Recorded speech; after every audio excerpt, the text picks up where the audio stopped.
Livro de Êxodo, capítulo 40, versículos 34 até o versículo 38. Eu farei a leitura desse texto e você vai acompanhar comigo. Êxodo, segundo livro da Bíblia, último capítulo 40 e os últimos versículos 34 a 38, que assim nos diz: Então a nuvem cobriu a tenda da congregação, e a glória do Senhor encheu o tabernáculo. Moisés não podia entrar na tenda da congregação, porque a nuvem permanecia sobre ela, e a glória do Senhor enchia o tabernáculo. Quando a nuvem se levantava de sobre o tabernáculo, os filhos de Israel caminhavam avante em todas as suas jornadas. Se a nuvem, porém, não se levantava, não caminhavam até ao dia em que ela se levantava. De dia, a nuvem do Senhor repousava sobre o tabernáculo, e de noite havia fogo nela, à vista de toda a casa de Israel, em todas as suas jornadas. Vamos fechar os nossos olhos, vamos falar com o nosso Deus. Senhor, em nome de Jesus, nós cremos que a presença do Senhor, que se fez notória na vida de Moisés e de todo o povo de Israel, é a mesma que se faz notória aqui e agora.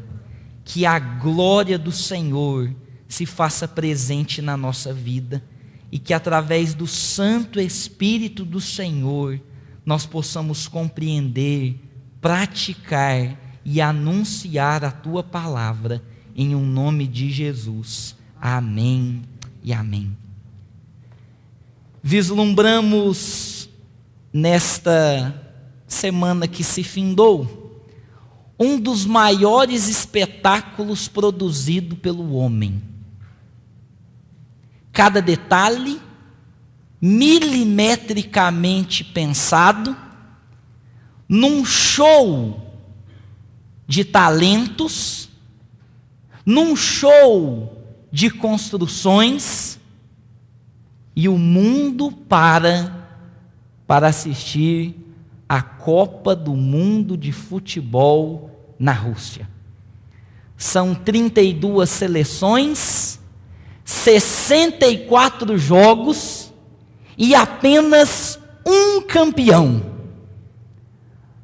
Talvez a estreia não foi do jeito que você planejava, mas um dos grandes aspectos que me chama a atenção na Copa do Mundo é a beleza dos estádios.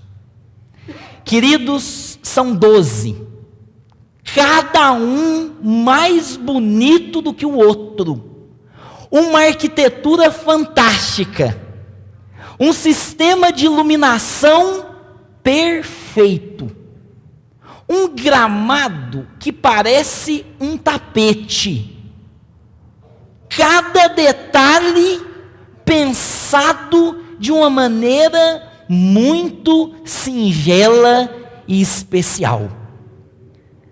Mas nenhum estádio da Rússia e da Copa do Mundo de 2018 se iguala e se equipara ao lugar que nós acabamos de ler aqui na palavra de Deus, e nós falamos do tabernáculo do Senhor.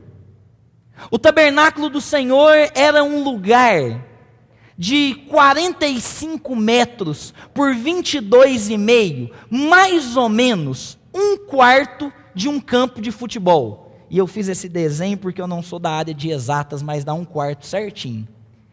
E meus irmãos, quando Deus ungiu Bezalel e Aholiabe, e os capacitou para construir o tabernáculo do Senhor, Ele disse para eles o seguinte: vocês construirão o lugar em que a minha presença será notória, onde a extraordinária presença de Deus será visível e plena ao povo.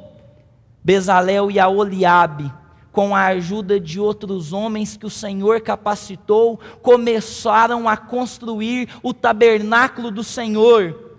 Todos os detalhes milimetricamente calculados. O altar do holocausto, o altar do incenso, a mesa da propiciação, o candelabro de ouro, a arca da aliança, o véu espesso que separava o santo lugar do santo dos santos, cada haste, cada cortina, cada cor projetada pelo nosso Deus. O tabernáculo era uma tenda que acompanhava o povo e que era montada em cada acampamento que o povo parava. Desde a peregrinação do povo do Egito até a chegada na terra prometida, os levitas, homens chamados pelo Senhor, vindos de uma tribo de Israel, construíram e levantaram o tabernáculo. Era um lugar sensacional. Talvez muito mais simples do que qualquer estádio que nós falamos aqui. Mas com toda certeza, o tabernáculo do Senhor anunciava algo grandioso. O tabernáculo do Senhor anunciava a presença extraordinária de Deus no meio do seu povo. É sobre isso que eu queria conversar com vocês nessa noite. Sobre a presença extraordinária de Deus com o seu povo.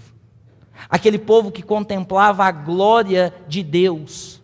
Aquele povo que via os grandes e notórios feitos do Senhor, vive hoje, e esse povo somos nós. Nós vivemos e gozamos da presença extraordinária de Deus com o seu povo. O Santo Espírito de Deus se faz presente na nossa vida. O Deus transcendente que habita um alto e sublime trono, também é o Deus imanente que se faz presente na nossa fragilidade e na nossa sensibilidade. A presença extraordinária de Deus com o seu povo. Para buscarmos a presença extraordinária de Deus, nós não precisamos dos grandiosos feitos do homem. Nós não precisamos da justiça falha do homem. O que nós precisamos é da benevolência plena de Deus que se faz presente no nosso meio. Queridos, eu queria que você saísse daqui nessa noite certos de que a presença de Deus se faz notória na sua vida. Que a presença extraordinária de Deus te acompanha por onde quer que você vá. E eu queria falar algumas características dessa presença extraordinária de Deus na vida do seu povo. A primeira característica da presença extraordinária de Deus com o seu povo é que através dessa presença, Deus anuncia a sua vislumbrante glória. O versículo 34 nos diz assim: então a nuvem cobriu a tenda da congregação e a glória do Senhor encheu o tabernáculo. Moisés não podia entrar na tenda da congregação porque a nuvem permanecia sobre ela e a glória do Senhor enchia o tabernáculo. A presença extraordinária de Deus anuncia a sua vislumbrante glória. O primeiro encontro que Deus teve com Moisés, e a primeira fala que Deus deu a Moisés, a primeira ordem que Deus deu a Moisés foi a seguinte: Moisés, Moisés, não chegue até aqui, tire as suas sandálias, porque a terra em que você pisa é santa. Queridos, a glória de Deus se trata do brilho, se trata da grandiosidade do Senhor, e esse Deus tão grande, tão justo, tão perfeito e tão santo, se faz presente com o seu povo hoje. Deus anuncia a sua glória através da sua presença. E eu gosto muito de analisar a vida de Moisés. Falei isso no curso de liderança na quarta-feira. Moisés viveu 120 anos. E a gente pode dividir a vida de Moisés em 3 ciclos de 40 anos.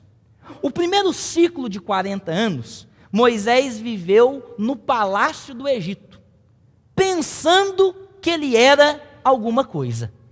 Vivia sob o cuidado de Faraó, era um príncipe do Egito, assentado num alto e sublime trono, e pensava ser alguém.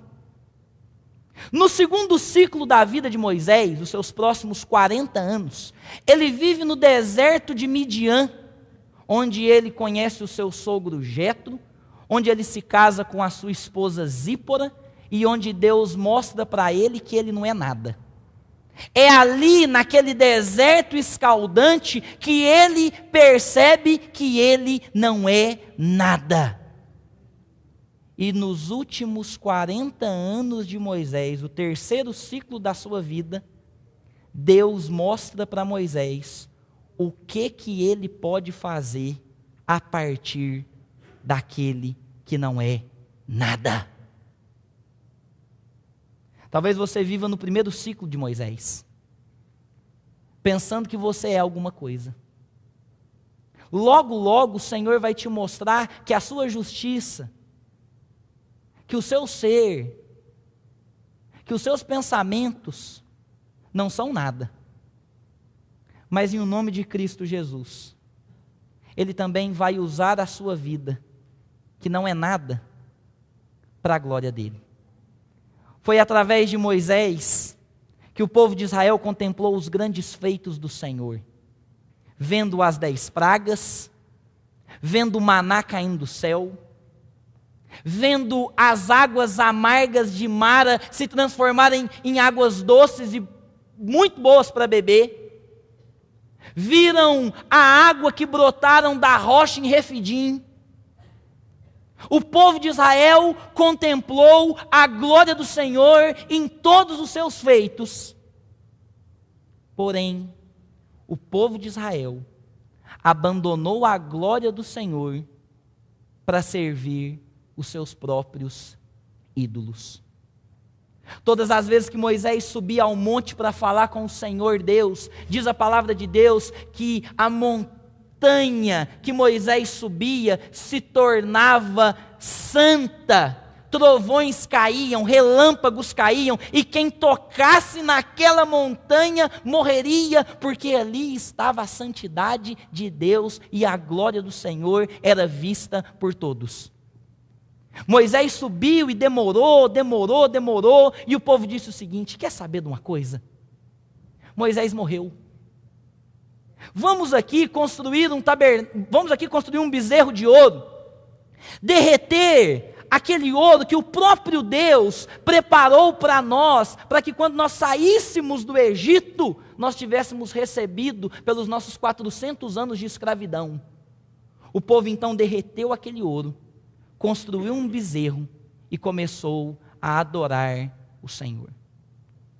Moisés chegou, contemplou aquilo, derreteu de novo o bezerro, brigou com o povo, E diz a palavra de Deus que Moisés subiu de novo ao monte, o rosto de Moisés resplandecia, porque ele tinha visto a glória do Senhor, e ele colocava um véu para que o povo não fosse cegado e se tornasse cego pela radiante glória do Senhor.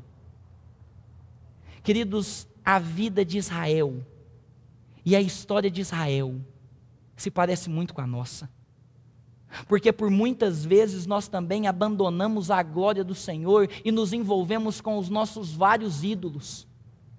Abandonamos e deixamos de servir a um Deus santo, um Deus justo, um Deus reto, para nos lambuzarmos com as falsas promessas dos nossos ídolos. Queridos, nós precisamos ser um povo que busca a santidade do Senhor, um povo mais reverente, mais respeitoso, mais temente ao Senhor, que não trata Deus de qualquer jeito. Mas o grande problema é que nós somos frutos de uma sociedade reducionista, uma sociedade que reduz conceitos. A definição de qualquer termo hoje é muito fácil de se achar no Google.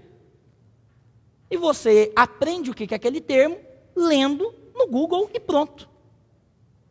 Nós reduzimos os nossos relacionamentos e não mais nos envolvemos com pessoas pessoalmente, mas agora a gente faz tudo pelo WhatsApp.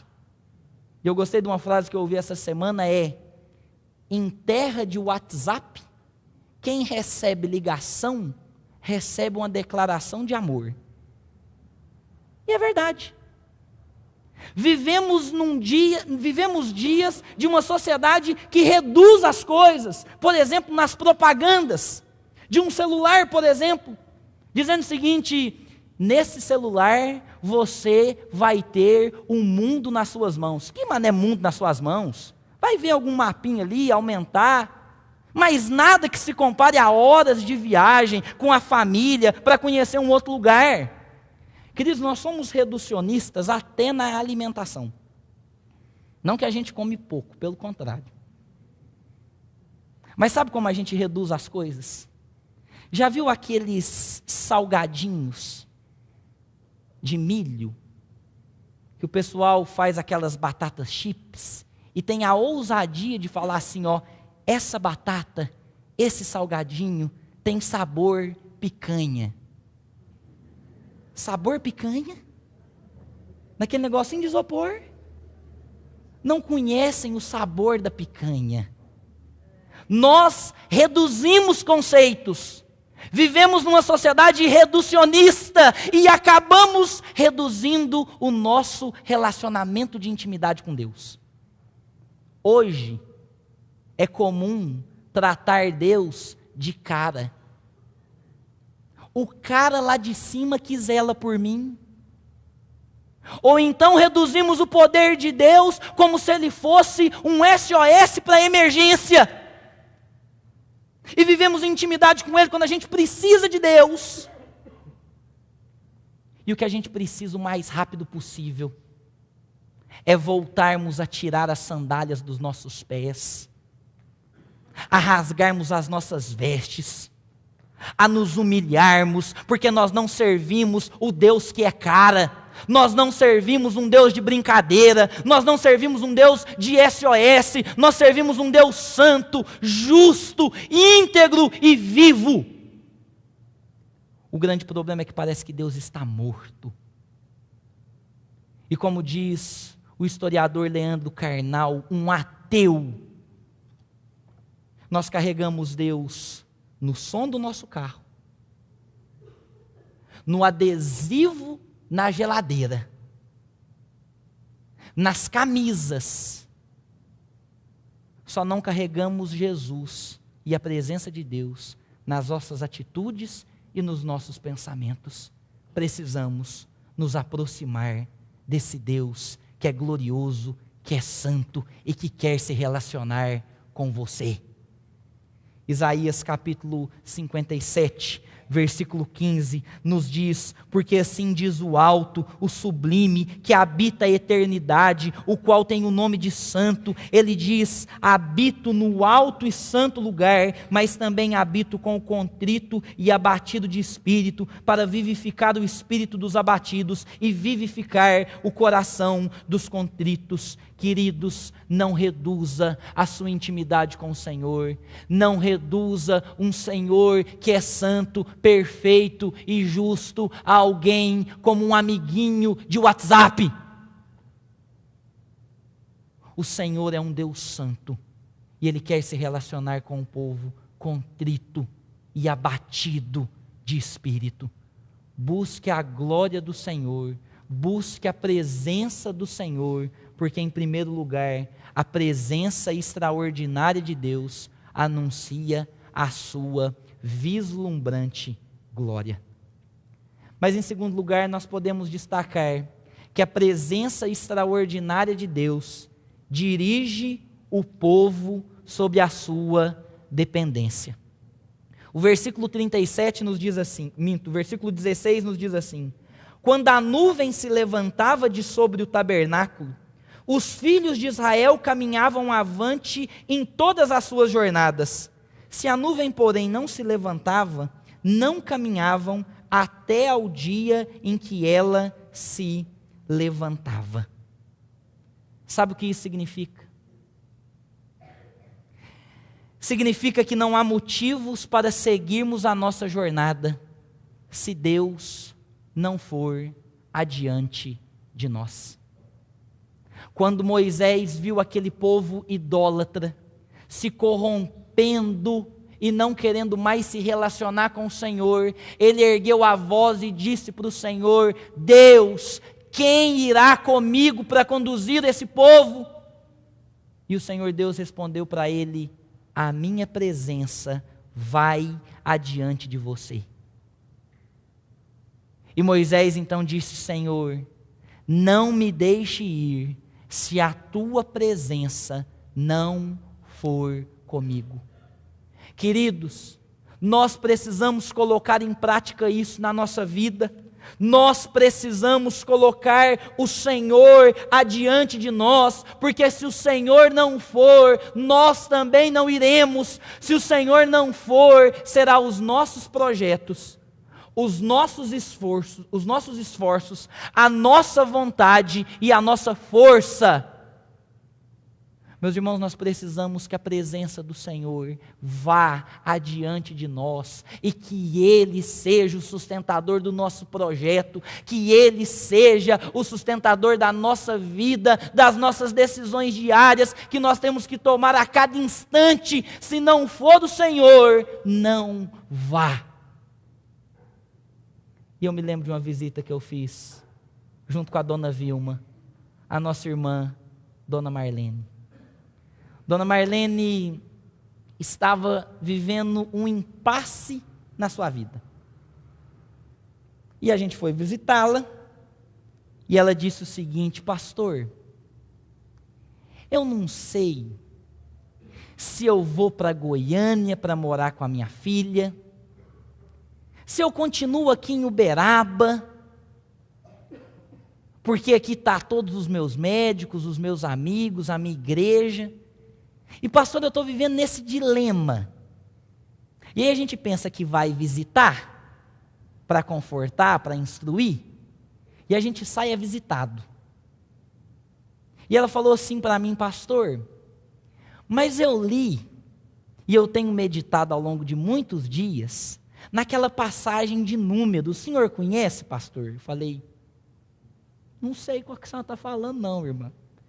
Ela, pastor, aquele capítulo 9 do livro de Números, que diz o seguinte, que a nuvem do Senhor parava sobre o tabernáculo, e quando a nuvem parava, o povo também parava. E quando a nuvem andava, o povo também andava. E ela disse assim para mim: pastor, eu só vou andar quando a nuvem do Senhor andar também. Meus irmãos, por muitas vezes nós temos tomado decisões, construído projetos, e não temos o Senhor dirigindo todos eles. O que nós precisamos é da direção, da orientação e da presença de Deus juntamente com todos os nossos projetos. O melhor projeto de casamento não é escolher a moça ou o rapaz mais bonito, mais talentoso e que vai ter mais futuro. O melhor projeto de casamento é pedir que o Senhor guie a sua decisão e te faça um servo no seu casamento. A melhor decisão de emprego não é por aquela que vai te dar mais dinheiro e mais satisfação pessoal, mas é aquela que o Senhor Deus vai à frente, guarda, abençoa e dirige. Porque não são os meus projetos, não são as minhas vontades, não são as minhas forças, mas é o projeto, a vontade e a força de Deus que deve tomar a dianteira da nossa vida. Não vá se o Senhor não estiver contigo. Porque quando Ele vai, portas que se fecham são abertas por Ele. Situações que não parecem ter resolução são resolvidas por Ele. Mas pastor, como saber se o Senhor está comigo no meu projeto? É simples. Primeira coisa, Deus não faz nada errado. Se você tem que tomar uma decisão, e a decisão envolve seguir um caminho certo, e um caminho errado ou tortuoso, o Senhor não faz nada errado. Segunda coisa, o Senhor não dá jeitinhos. Ele faz de alto a baixo, por dentro, por fora, completo. O Senhor não é egoísta, não é avarento. E talvez hoje você precisa tomar uma decisão muito importante na sua vida. E aquilo que o Senhor vai te dar no seu coração é paz e sabedoria para escolher qual passo seguir. Mas não vá se o Senhor não for. Enquanto a nuvem parava, o povo parava. Quando a nuvem se levantava e ia adiante, o povo se levantava e caminhava. Não pense, os irmãos, que o Senhor se esquece de nós, em que em algum momento da vida você está sozinho, porque a presença extraordinária de Deus se faz notória na sua vida. Deus está contigo e você não está sozinho. E mesmo que você esteja passando pelo vale árido da sombra da morte, não tenha medo, porque o Senhor é contigo por onde quer que andares. Porque a glória dele está sendo moldada em nós. A palavra do Senhor nos diz em 2 Coríntios capítulo 3, versículo 18, que nós somos transformados de glória em glória. E Deus transforma, aperfeiçoa o nosso ser como um ourives que aperfeiçoa e molda um metal precioso. O metal precisa ser moldado numa temperatura muito elevada. Muito elevada. E quando esse metal está nessa temperatura, o ourives é capaz de moldar cada detalhe dele. E quando esse metal está pronto, ele joga esse metal numa temperatura muito baixa, resfria esse metal para que esse metal possa suportar os vários impactos que ele vai ter.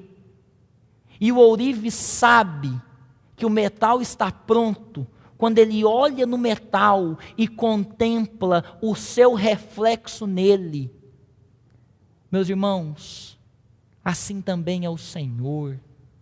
Ele nos prova no fogo, Ele nos molda nas adversidades, nas lutas e nas provas, mas eis que chegará o dia em que Ele contemplará o reflexo dele em nós. Porque a presença extraordinária de Deus anuncia a sua glória. E em segundo lugar, a presença extraordinária de Deus dirige o seu povo sob a sua dependência. Mas em terceiro e último lugar, nós podemos destacar também que a presença extraordinária de Deus evidencia a sua habitação permanente. Olha o que diz o versículo 38. De dia, a nuvem do Senhor repousava sobre o tabernáculo, e de noite havia fogo nela, à vista de toda a casa de Israel, em todas as suas jornadas.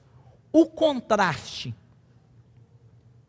no hebraico, de dia e noite, anuncia continuidade e completude.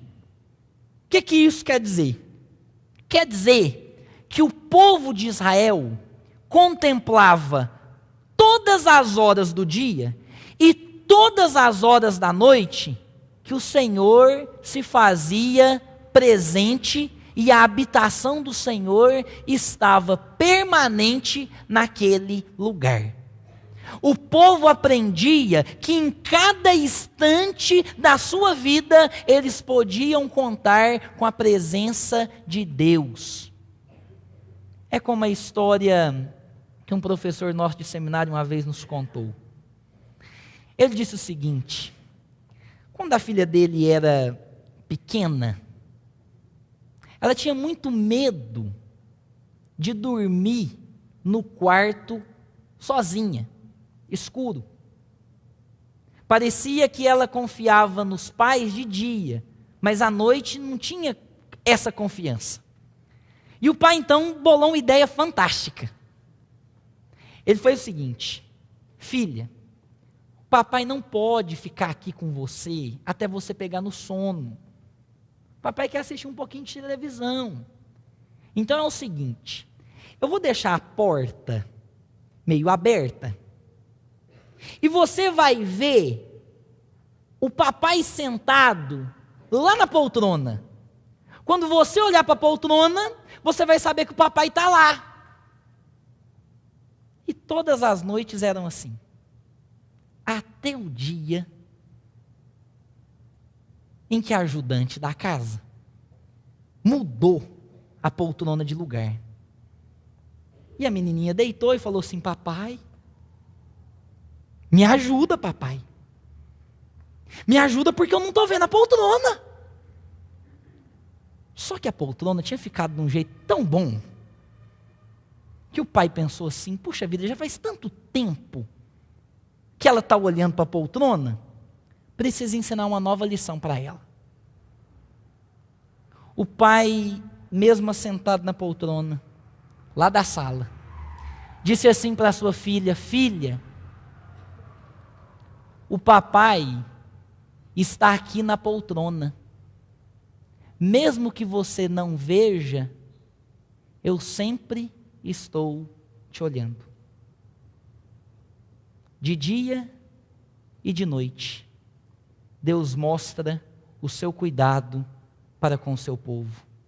É assim que diz o salmista no Salmo 121, eu elevo os olhos para os montes, de onde me virá o socorro? O meu socorro vem do Senhor, que fez o céu e a terra. Ele não permitirá que os teus pés vacilem, não dormita aquele que te guarda. O Senhor é contigo, e de dia não te molestará o sol, e nem de noite a lua. Não temas as adversidades do dia, nem as sombras da noite, Porque como nós lemos no Salmo 139, as trevas e a luz para o nosso Deus são a mesma coisa. Deus cuida de nós, mesmo que a gente não veja. Ele se faz presente e vivo, e a permanência dele será perpétua. Um único detalhe que me passa desse texto. Moisés contemplou tudo isso, e ele não podia entrar na tenda. Moisés anuncia a glória de Deus, mas não a glória perfeita e exata. A glória perfeita e exata é anunciada por Cristo Jesus. Nos diz a palavra de Deus que Ele é a expressão exata de Deus, e que nós vimos a sua glória, glória como a do unigênito do Pai. Jesus é a expressão perfeita da presença de Deus com o seu povo.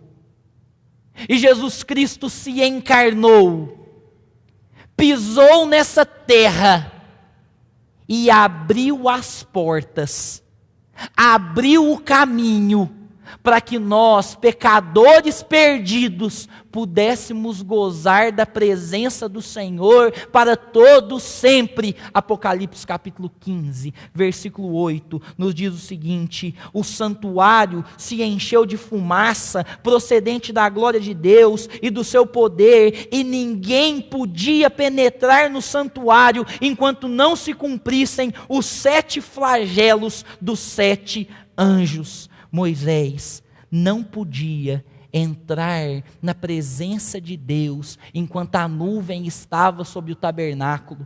Nós também temos as mãos sujas de pecado, um coração idólatra, e somos totalmente desconectados da presença do Senhor. Mas quando Cristo Jesus pisou na terra, se fez carne, morreu na cruz do Calvário, Ele abriu o caminho para que nós pudéssemos adentrar no santuário de Deus. Nós acabamos de cantar: Maranata, vem Senhor Jesus, porque eis que chegará o dia em que Cristo Jesus voltará em resplendor e muita glória, e nós habitaremos com Ele num santuário perfeito, como nos diz Billy Graham. O maior acontecimento da história não foi o homem subir e pisar na lua, mas foi Deus descer e pisar na terra. E por Ele ter pisado na terra, o caminho que nos liga ao Pai está aberto, e Cristo Jesus é esse caminho. Nós somos sujos de mão, impuros de coração, mas em Cristo Jesus nós somos lavados, e a palavra do Senhor se encerra lá em Apocalipse 21, dizendo: eis o tabernáculo de Deus com os homens, Deus habitará com eles, eles serão povos de Deus, e Deus mesmo estará com eles, e lhes enxugará dos olhos toda lágrima, e a morte não existirá. O tabernáculo era uma tenda passageira, mas a nuvem da presença de Deus sobre o tabernáculo anunciava que o Senhor habitará conosco para todo sempre. Nós viveremos num reino em que não existe dor, choro, morte, não existe luz, não existe sol, porque a própria glória de Deus ilumina tudo, e Cristo Jesus é a lâmpada. Que em Cristo Jesus nós possamos aprender que a presença extraordinária de Deus se faz notória na vida do seu povo. Essa presença anuncia a vislumbrante glória de Deus, e nós precisamos cultuar um Deus vivo. Essa presença dirige o povo sob a dependência do Senhor. E essa presença anuncia e promete que o Senhor estará conosco para sempre. Nós somos o seu povo e habitaremos no seu santuário, muito mais belo, muito mais exuberante do que qualquer estádio da Copa. Habitaremos na cidade de Deus, milimetricamente pensada, calculada e edificada. Maranata, vem Senhor Jesus. Amém. Queria convidar os irmãos para juntos louvarmos ao Senhor mais uma vez. Esse cântico que o Guilherme vai nos conduzir nos diz exatamente isso. Há momentos na vida em que nós precisamos tomar decisões. E nós precisamos entender que existe alguém que cuida de nós. E na sombra das suas asas nós descansamos. Em pé, louvemos ao Senhor com esse cântico.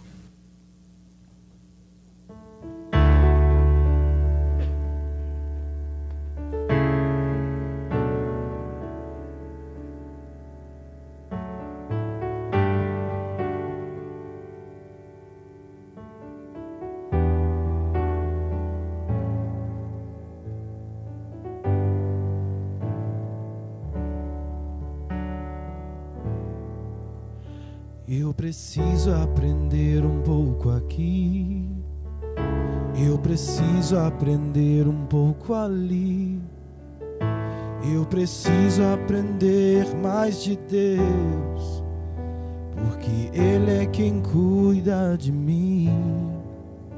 Se uma porta se fecha aqui, outras portas se abrem ali. Eu preciso aprender mais de Deus, porque Ele é quem cuida de mim.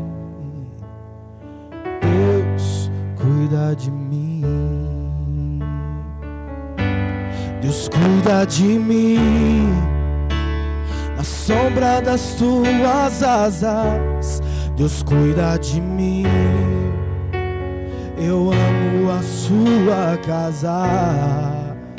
E não ando sozinho, não estou sozinho, pois sei, Deus cuida de mim.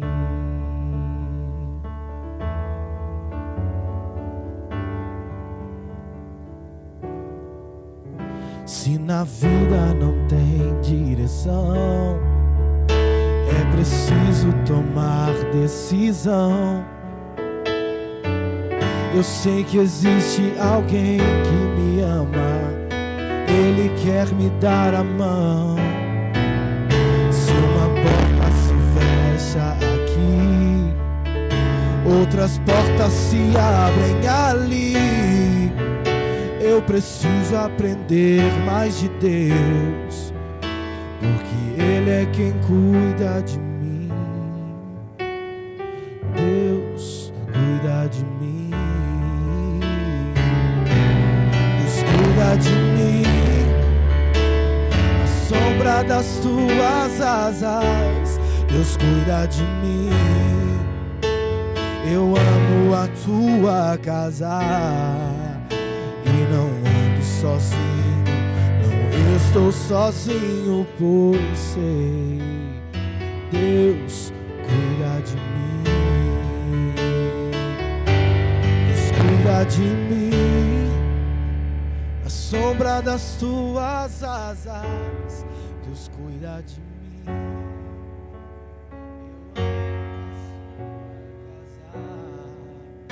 não ando sozinho, não estou sozinho, pois sei, Deus cuida de mim.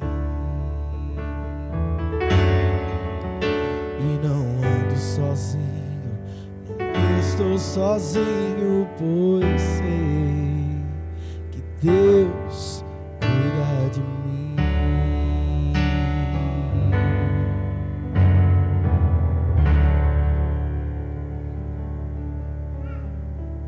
Glória a Deus. Querido, nós vamos chegando ao fim do nosso culto, e mesmo agora em pé, nós oraremos ao Senhor com o pastor Marcelo. Ele impetrará a bênção do Senhor, e assim nós encerraremos o culto do Senhor, na certeza de que a presença extraordinária de Deus nos acompanha, nos dirige, e esse Deus maravilhoso cuida de nós. Oremos com o pastor Marcelo. Senhor, durante 40 anos de peregrinação no deserto, a presença de Deus habitava dentro de um tabernáculo, feito por mãos humanas, que precisava ser desmontado e montado conforme eles caminhavam pelo deserto. Tabernáculo em forma de tenda. Depois, em Jerusalém, a presença de Deus estava presente no templo de Salomão. Mas graças a Deus, como nos ensina o apóstolo Paulo, hoje Deus não habita mais em tabernáculo de tenda, mas sim em tabernáculos de carne, que somos nós. E nós somos templos vivos, onde dentro de nós, em nossos corações, habita a presença do Teu Santo Espírito, Senhor. Ah, Pai, que nós possamos estar conscientes de que é necessário que o Senhor nos acompanhe nos nossos caminhos. Quando a nuvem se levantava, o povo prosseguia no deserto. Quando a nuvem precipitava, se dissipava, o povo parava, porque Deus não estava ali com eles. Ah, Senhor, tirando isso como exemplo, nos nossos dias, nós possamos saber e compreender que o pior da vida não são as enfermidades. O pior da vida não é uma vida onde enfrentamos dificuldades financeiras. O pior da vida não é uma vida onde temos dificuldades na vida familiar, na criação dos filhos, na convivência de entes queridos que ainda não se quebrantaram ao Senhor. O pior da vida é uma vida que tem a ausência de Deus. Senhor, que cada vida aqui, que cada irmão aqui, que é templo vivo do Espírito Santo, que é tabernáculo de carne, possa contemplar e experimentar a presença de Cristo Jesus por onde quer que nós formos. Senhor, abençoa a nossa semana, manifesta a Tua presença desde o nosso despertar até o nosso recolher. Guarda-nos de todo o mal e que nós possamos experimentar livramentos daquele que não se aparta de nós. Nós oramos no nome de Jesus Cristo. Amém, Senhor. Recebei a bênção, igreja. Que a graça do Senhor Jesus, que o amor de Deus e Pai, que o poder, a comunhão e a presença do Espírito Santo possam abençoar a todos os irmãos, conduzindo cada um dos irmãos em todos os nossos caminhos. Assim nós oramos no nome do Pai, do Filho e do Espírito Santo. Amém, Senhor. Amém.